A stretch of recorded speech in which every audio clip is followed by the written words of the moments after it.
fim do mundo. Existem várias linhas teológicas. Eu tenho um espírito pacificador. Então, eu nunca entro em conflito. Você nunca vai me ver na internet brigando, entrando em polêmica e não sei o quê. Pá. Uma vez, um movimento se levantou contra mim e começou a me bater muito, um movimento teológico. E eu liguei para o chefe desse movimento, o cara mais respeitado do movimento. Falei, tudo bem, Thiago Brunet. O cara não sabia se desligava ou não. Falei, tudo bem que vocês estão me batendo muito, eu queria entender onde eu estou errando. E é um pastor respeitado desse movimento. Ele falou, não, porque você é coach e tal. Eu falei, não, tudo bem. A minha formação é essa. Mas em que eu estou ferindo o evangelho? Ele, não, porque você acredita que as decisões podem mudar. Eu falei assim, mas isso aí não sou eu, é o arminianismo. Eu sei, porque eles são mais calvinistas e tudo exatamente. Então, é determinado. Exatamente, está tudo determinado. Eu falei assim, aí depois de 50 minutos de conversa muito respeitosa, eu perguntei assim, se eu creio nisso e o senhor crê diferente, nós vamos nos encontrar no céu de qualquer maneira? Aí ele falou assim, você crê em Jesus Cristo em todo o seu coração? Creio. Você foi batizado? Fui. Você vive uma vida fora do pecado? Eu falei, vivo. Apesar de ser pecador, eu não vivo no pecado. Então vamos nos encontrar no céu sim. Eu falei, então por que a gente está discutindo tanto tempo? Por que a gente vai perder tanto tempo confundindo a mente das pessoas? As pessoas estão em depressão, as pessoas estão pensando em se matar, estão perdendo o casamento. Então eu não entro, não é porque eu não acredito nas linhas teológicas, é porque eu não vejo muito fruto nisso. Mas, falando de Apocalipse, existem várias linhas teológicas. Sim. Existe a linha do arrebatamento, existe a linha que de repente vai descer a Nova Jerusalém, existe a linha da segunda volta de Jesus. Eu queria que o senhor me explicasse. Os nomes são o seguinte. Você tem os amilenistas, você tem os pós-milenistas, você tem os preteristas e você tem os pré-milenistas. Você é o que, Wesley? Só para a gente entender. Eu sou pré. Você é preterista ou petista, Wesley? Wesley! Não, vou até aproveitar e pedir para o amor me trazer o meu celular, que minha Bíblia está ali. Então é o seguinte, antes de entrar nessa, propriamente falando no teor, eu quero dizer que eu tenho essa visão. Eu respeito muitos homens de Deus que pensam diferente de mim. Eu recebo muitos aqui. Muitos homens. Já fiz podcast com alguns deles. E acho que isso é uma... Os morávios diziam o seguinte, que você tem que ter unidade nas coisas essenciais, mas você tem que ter amor em todas. Nas que não são essenciais, você tem que ter respeito, mas você tem que ter amor em todas. Então, você nunca vai me ver batendo em alguém porque pensa diferente de mim. Agora, eu apanho. Eu apanho porque as pessoas... Outro dia aí um desses pastores antigos e que hoje já não estão mais em alta, bateu pra caramba em mim, na Valnice, porque nós somos pré-milenistas, né? A verdade é o seguinte, eu estudo isso há 40 anos, estudo com profundidade todas as teorias, e eu acredito que as pessoas não entenderam ainda que existe arrebatamento e segunda vinda. Basicamente, o que os amilenistas dizem. Os amilenistas são aqueles, na maior parte deles, os calvinistas. Tá? Eles acreditam que Israel não tem mais nada a ver. Que era uma pergunta que a gente ia fazer, sobre a guerra de Israel e Hamas. Quando Israel deixou a aliança, Deus simplesmente virou a página. Eles creem numa teoria chamada de Replacement Theory, ou seja, a teoria da substituição. Ou seja, no lugar de Israel, Deus põe a igreja. Eu não consigo acreditar nisso, e com todo respeito a quem pensa diferente, porque como eu fui a Israel muitas vezes, e tem muitos amigos está na judeus, Bíblia. Mas tem também... Romanos 11 não tem como dizer. Deus fala assim, porventura Deus deixou de ter aliança com o seu povo de maneira nenhuma. Ou seja, eles não entenderam que, na verdade, o endurecimento, é o que Paulo fala aos Romanos, capítulo 9 a 11, o endurecimento de Israel foi necessário para que os gentios fossem alcançados. Mas lá no final do capítulo 11 ele fala, Deus encerra todos debaixo da desobediência para exercer de misericórdia com todos. Ele está dizendo, a igreja foi enxertada na videira verdadeira. Ou seja, as promessas de Deus para com Israel ainda estão valendo. Então, os amilenistas, ele também diz o seguinte, não são 1000 anos. Não são 1000 anos, porque só tem um texto que fala sobre isso, que é o texto de Apocalipse 22. Não é verdade. Todos os veterotestamentários, os judeus, os rabinos, eles falam de reino milenar do Messias. O Talmud, que é o principal compêndio de estudos teológicos, falam de 1000 anos. Então veja, a Bíblia fala de 1000 anos, eu creio que são 1000 anos.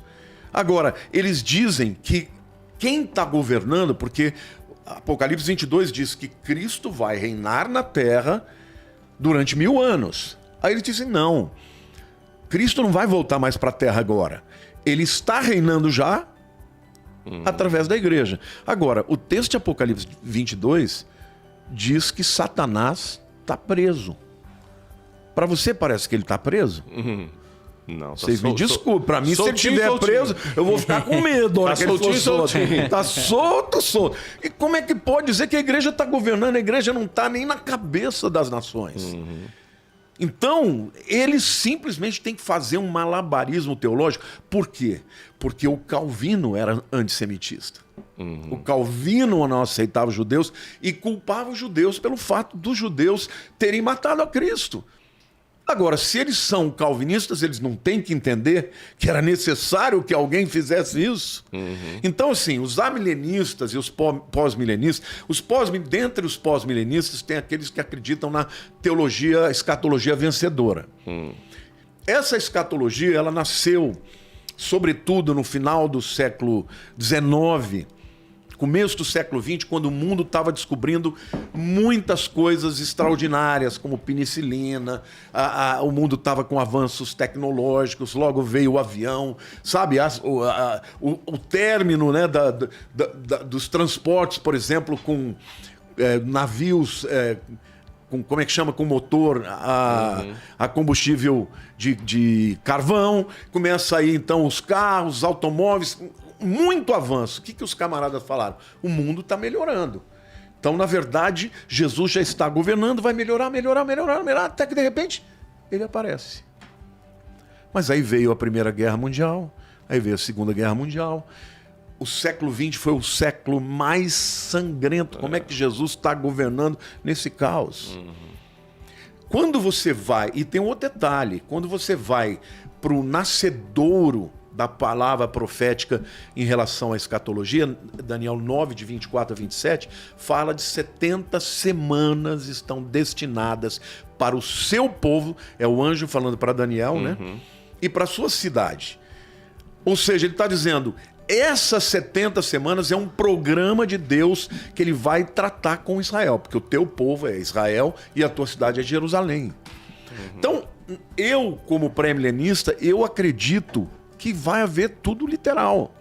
E quando você vai para o Novo Testamento, você percebe que Paulo, ele fala do arrebatamento, e no arrebatamento a igreja sobe para o encontro com Cristo nos ares. Na segunda vinda, que é lá em Apocalipse 19, a igreja desce com Jesus. Então um sobe, são dois eventos o outro diferentes. desce. Um vai ser num piscar de olhos, como o ladrão da noite. O outro, todo o olho verá. São dois eventos diferentes. Em 1 Tessalonicenses 4, fala do arrebatamento, e no 5, fala do dia do Senhor. Entendeu? Agora, é o dia da ira. Fala, mas 1 Tessalonicenses 5, 9 diz, mas vós não fostes destinados para a ira. Então, no 4 é o arrebatamento, no 5 é o dia da ira, que é a grande tribulação. Quando você vai para Mateus 24, você vê que é depois da tribulação daqueles dias, foi visto um sinal no céu e o Senhor aparece. Então, no arrebatamento, primeiro vem o arrebatamento, depois o dia da ira. Na profecia de Jesus, primeiro vem depois da tribulação desses dias é que vem o Senhor. Então são dois eventos diferentes. Uma coisa não exclui a outra, só são dois programas diferentes. O primeiro programa é para os crentes, que creem que Jesus é o Senhor e Salvador. O segundo é para o mundo inteiro. O mundo inteiro vai ver. As consequências acontecerão para o mundo inteiro. Outra coisa, Jesus, quando ele fala lá em João capítulo 14, né, aquele texto célebre, né? Não se turbe o vosso coração, crede em Deus, crede também em mim. Na casa do meu pai há muitas moradas, se assim não for, eu não vou teria dito. Vou preparar-vos lugar para que onde eu estiver, vós estejais também. E quando é que Jesus vem buscar a sua noiva? Para levar para onde? Para a casa do meu pai. É o céu. Agora, na segunda vinda, não tem casa do meu pai. Na segunda vinda, ele desce no Monte das Oliveiras com a sua noiva. Então Vai são julgar, dois lugares. Agora, vai julgar as nações. Vai julgar as nações, né? Tem gente que fala, não, vai subir e descer. Pera lá. Ele vai preparar um lugar, a gente chega lá, dá uma olhadinha e já desce? Não, a igreja estará lá por 7 anos. E depois dos 7 anos ela desce para o programa de Deus na terra através do milênio. Mas antes do milênio, no vale de Josafá ali, que é o vale de Cedron, você conhece bem. E Yehoshafat significa o Senhor julgará. Ali ele vai reunir as nações. E o texto ainda diz, e serão julgadas pela maneira como trataram Israel e dividiram as suas terras. Eita. Até isso a profecia diz. Como é que Deus vai falar, não tem Israel aí? Me surpreendeu, assim, isso sempre foi uma surpresa boa, ver como os Estados Unidos tratam Israel. E os Estados Unidos, para quem não sabe, apesar de estar numa decadência moral cristã, é um país extremamente crente, né? E eles apoiam Israel incondicionalmente. Uma surpresa boa foi ver o Biden, que é tecnicamente e por isso de que esquerda. Deus os abençoa. Não tenho dúvida. Porque Deus fez uma promessa a Abraão. Abençoarei os que te abençoarem e amaldiçoarei os que te amaldiçoarem. Eu falo para Deus, Senhor de misericórdia. O Senhor sabe muito bem de lado eu tô. Então me abençoa. Porque, cara, que Deus derrama como promessa para alguém com quem ele faz aliança, não tem volta. Você já imaginou Deus chegar para você, Tiago, eu te amo, eu vou abençoar os teus filhos, mas chegar uma hora, eles vão se desviar e eu vou abandoná-los. Você pode pensar nisso? Difícil demais. A Bíblia diz, amaldiçoarei os que te amaldiçoarem e abençoarei os que te abençoarem. E tem um detalhe, quando os pré-milenistas falavam que Israel ia voltar, os amilenistas e os pós-milenistas davam risada. Não que voltar o quê? Não vai voltar coisa nenhuma. Em 1948 voltou. Voltou com maneira poderosa de Deus, entendeu? Ninguém. E olha, no dia 14 de maio eles declararam o nascimento do Estado Moderno de Israel. No dia 15 de maio começou a Guerra da Independência. Era tudo refugiado, voltando da guerra. Não tinham armas, não tinham nada. E venceram tudo. Contra todas as nações. E venceram. Não, assim, gente, se você estudar um pouquinho Israel, não precisa estudar muito não, se estudar um pouquinho, dá para ver que não é normal o que acontece. Que isso? Um país do tamanho do estado de Sergipe, com 6, 7 milhões de habitantes, se defender de dezenas de países poderosos árabes em volta e sempre vencer, nunca atacou ninguém, só se defendeu. Hoje é uma referência em tecnologia, finanças, os homens mais ricos do mundo são judeus. O prêmio Nobel, por exemplo? Os prêmios Nobel, tudo vai para judeus. Então, assim, não tenha dúvida que existe algo espiritual. Não, por favor. Isso aí, gente, vamos para a estatística de novo, entendeu? Eu sou pró-Israel, sou amante de Israel, sou ofertante em Israel. Todas as vezes que eu vou a Jerusalém... Nós também. Levo minha família, todos os meus filhos já pisaram na terra de Israel. Eu não sou místico, assim, tipo, se eu passar nas águas do Jordão, não sou místico, mas eu acredito que existe um poder na terra de Israel e eu sou um abençoador de Israel. Tecnicamente falando aqui, ser pré-milenista, amilenista e tudo, isso no final não muda a nossa salvação em nada. Não, isso é como eu falei. É só um discernimento teológico. A única coisa que te salva é crer que Jesus é o Senhor, que Jesus é o Salvador e o único caminho. Ninguém é salvo se não for dessa maneira e ninguém deixa de ser salvo por crer de maneira errada em outros aspectos teológicos. Porque senão... não seria só Jesus, né? E a Bíblia diz que é pela graça sois salvos, mediante a fé, não vem de vós, é dom de Deus, não de obras, para que ninguém se glorie. Creu em Jesus, será salvo. O ladrão da cruz estava lá, morrendo. Jesus estava ladeado por 2 ladrões. Não é? Eu já gosto de pregar dizendo, né, que a cruz ela divide os que creem dos que duvidam, os que vão para o céu dos que não vão. Né?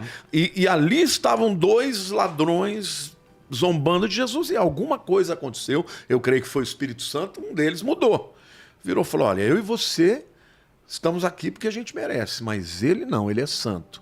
E ele olha para Jesus no estado mais deplorável que ele estava. Ele diz, filho de Deus, lembra-te de mim quando entrares no teu reino. Ele reconheceu que ele era o rei.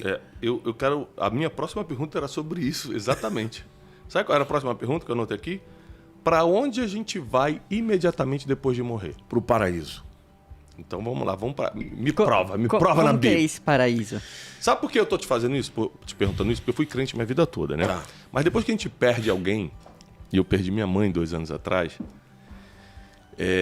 a gente fica muito reflexivo sobre a morte. Muito. Quando você perde alguém muito assim, próximo. E a primeira coisa que veio na minha cabeça...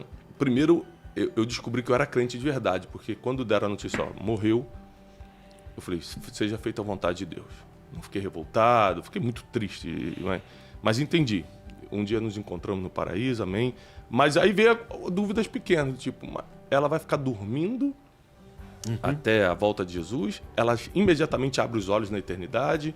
Explica pra gente isso. A palavra dormir, né, usada no Novo Testamento, é um eufemismo para morte.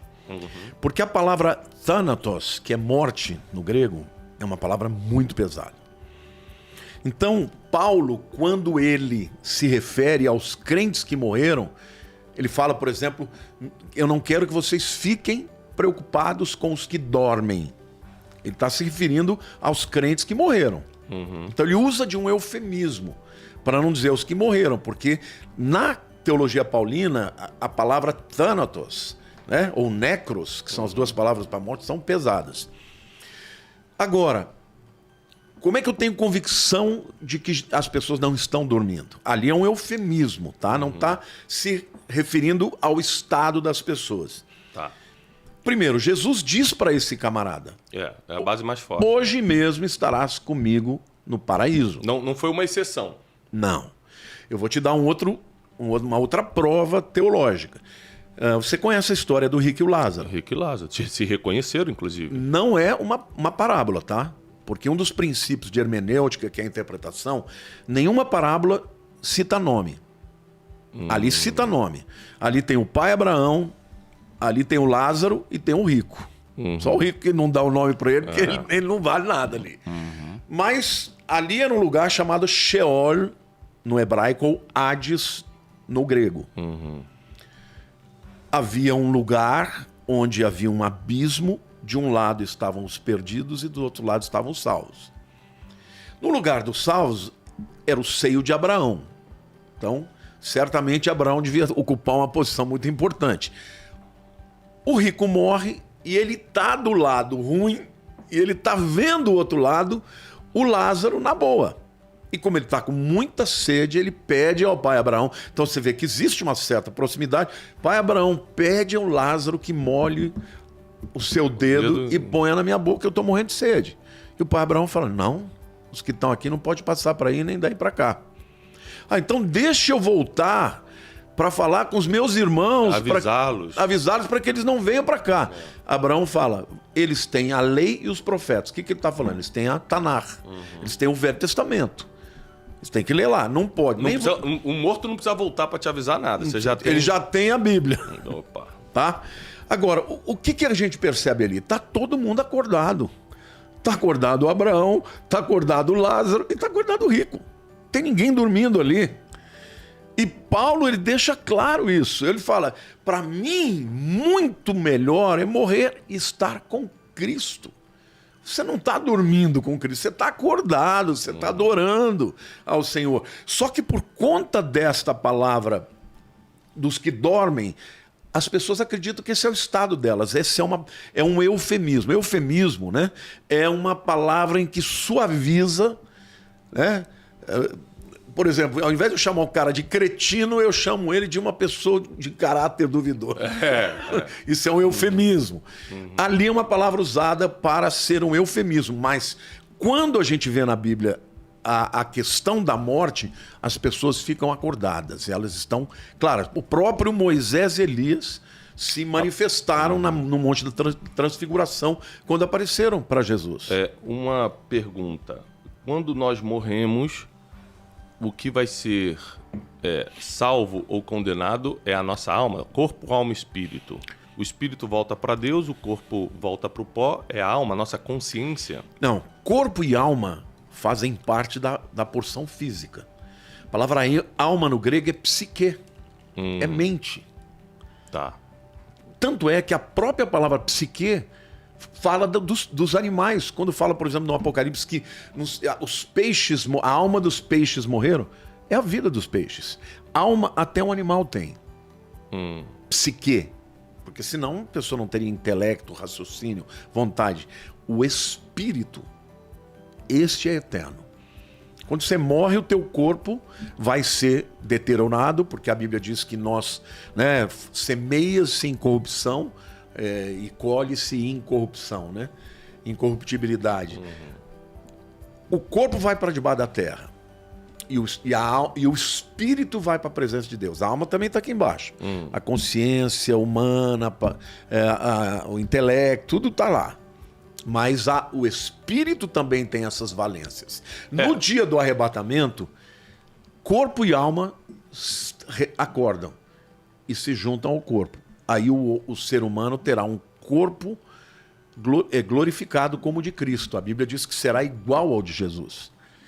Então você voltará a ter corpo, alma e espírito. Agora, quando a pessoa vai ser condenada, porque essa foi a tua pergunta, os não crentes receberão um corpo também. E eles sofrerão não só na alma e no espírito, mas no corpo também. Entendi. É porque eu fico imaginando, para a gente se reconhecer na eternidade, é outra dúvida que mandam muito para a gente.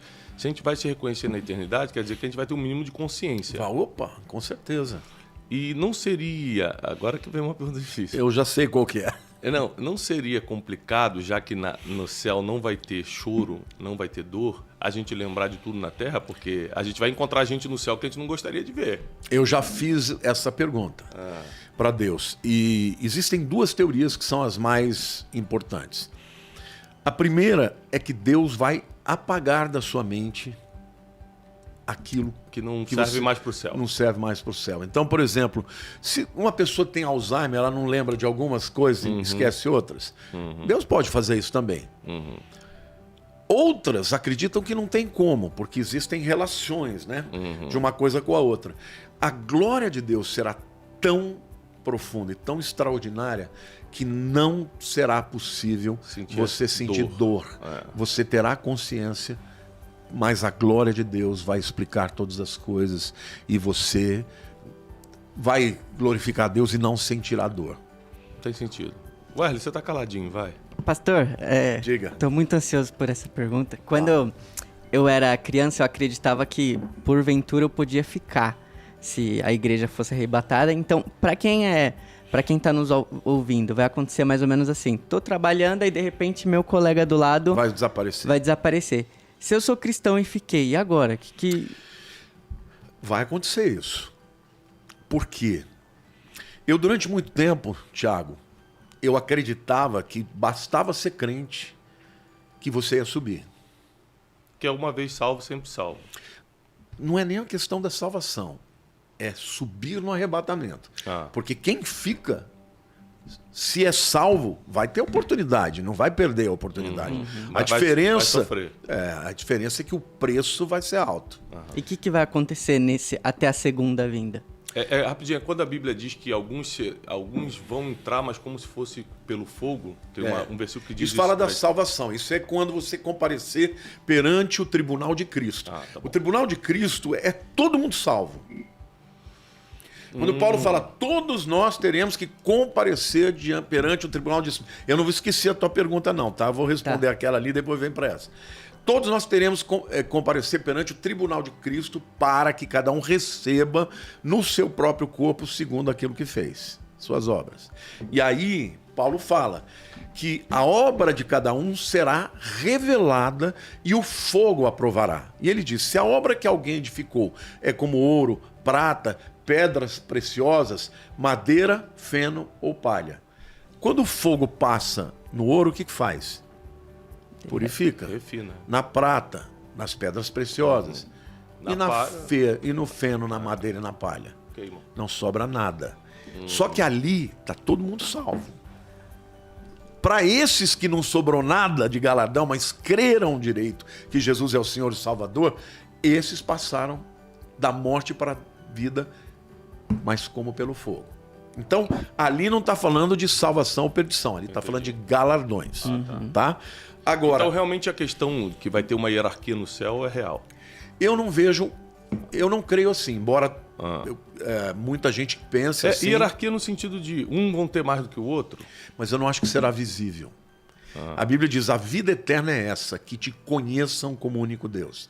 Eu acho que a porção do conhecimento que você tem da comunhão com Deus.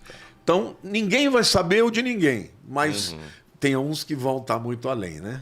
Eu brinco, tem umas ovelhas lá, tem uma ovelhinha Dona Pina, eu falo, lá no céu só vou ver Dona Pina de binóculo, né? Porque é muito santinho. Eu falo, meu Deus do céu, eu ainda tenho que melhorar demais. Mas eu creio que é uma porção da glória de Deus, do conhecimento de Deus. Quanto ao arrebatamento, eu acho que algumas pessoas salvas vão ficar.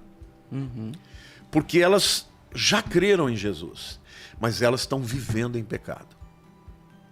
E tem um texto em Malaquias, no capítulo 3, no capítulo 4, ele vai falar sobre o dia do Senhor, e no Velho Testamento, toda vez que aparece o dia do Senhor, o dia do juízo, do acerto de contas, é a grande tribulação.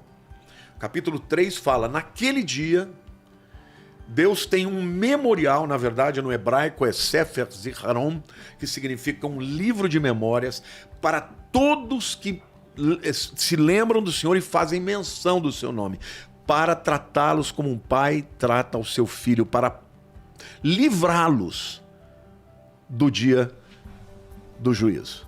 Então, e quando você vai para o Novo Testamento, Apocalipse 3:10 diz assim, porque guardaste a palavra da tua perseverança, eu te guardarei da hora da grande tribulação que há de vir sobre todo mundo. Então essa é uma palavra direta, porque você guardou a minha palavra, eu vou te guardar da hora. E lá na língua original grego, a língua grega é uma língua declinável.